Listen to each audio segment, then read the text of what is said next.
Nii vana torupillilugu koosneb 2 osast ja mõlemad osad kordavad ka omakorda isekeskis motiive. Esimene osa. Ba-ba-bi-ba-bi-ba-da-di-da-da. Jälle kordab. Da-da-di-da-da-da-da-di-da-da. Ja teine osa. Da-da-di-da-da-di-da-da-di-da-di. Kui nüüd järjest hakata meloodiat õppima, siis mina mängin sõrmilisel ilma burdoonideta esimest osa mõnda aega ja üsna aeglaselt. Et sina proovi jätta meloodia omal meelde, et kui sa laulad, siis see meloodia on sul selge, sest peale seda, kui meloodia on mällu talletatud, on palju lihtsam torupilliga seda mängida.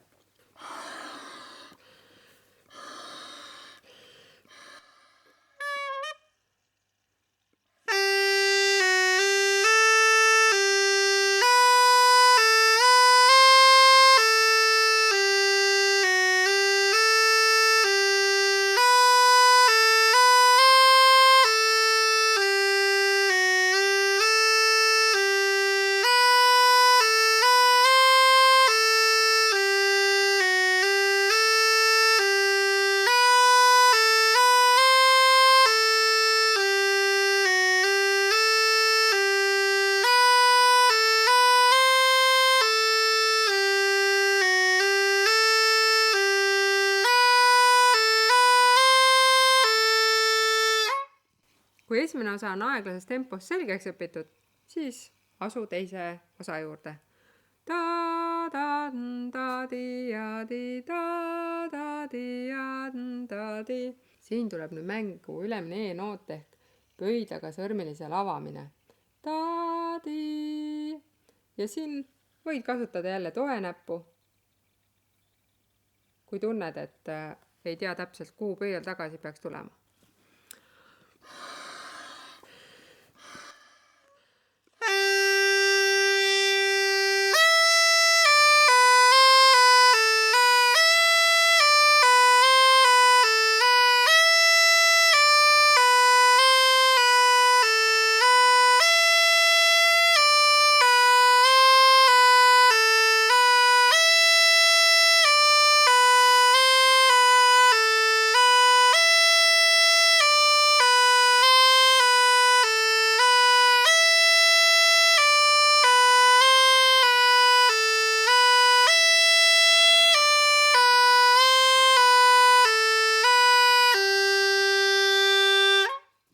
Kui teine osa on selge, siis tegelikult 2 osa meloodiat ilusti kokku mängida ja lugu on selge. Mängime aeglaselt esialgu ja jällegi, kui tunned, et meloodia on selge, siis asu aga torupilliga kaasa mängima.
Siin on väga hea võimalus esimeses osas rõhke mängida. Täpselt selle ülemise väikse näpuga korra tõstes tekib siuke mõnus väike piup. Ja siis kui mängid siit piururi-pa-pa-pa, siis järgmise noodile minnes pead liigutama korra ülemist sõrme. Ma näitan aeglaselt.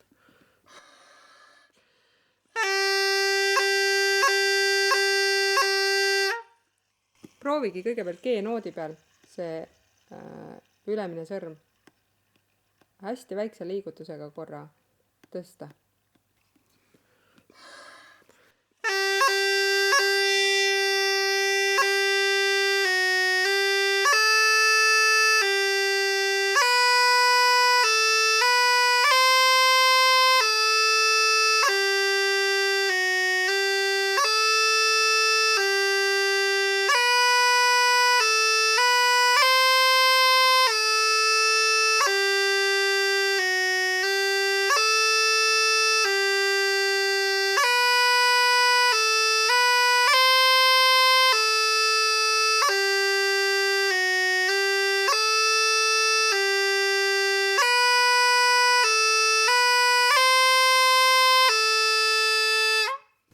Algul tundub see liigutus väga võõras, aga kui harjutad ilusasti järjekindlalt seda sõrme siin tõusma ja tõstma, siis varsti on erinevates lugudes seda rõhku väga lihtne teha, mängida. Võid vaadata ka videot, kuidas mängida trillereid ja rõhke ja erinevaid torupilli mänguvõtteid. Nüüd B-osa. Siia ma isegi mängiks mõned trillerid. Vaatame kohe.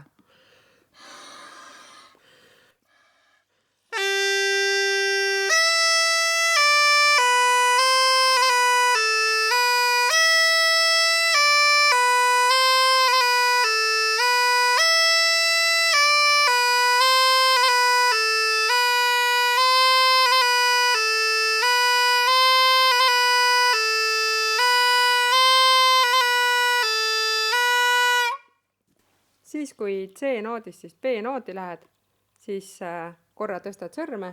Ta-bi, pa-bi. Tekibki triller. Veel B-osa koos trilleriga.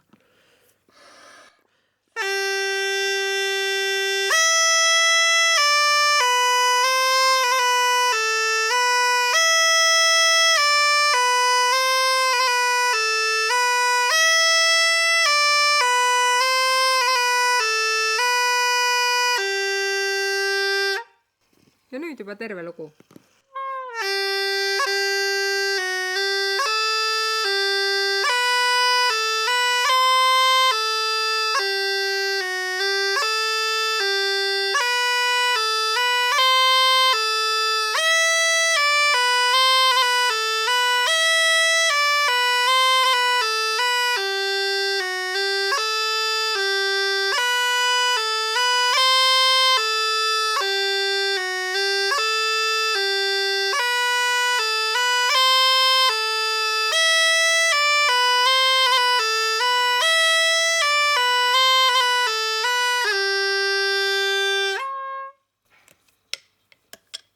Ja kui avad burdoonid ja mängid natuke hoogsamalt, siis on juba päris torupillilugu sul selge.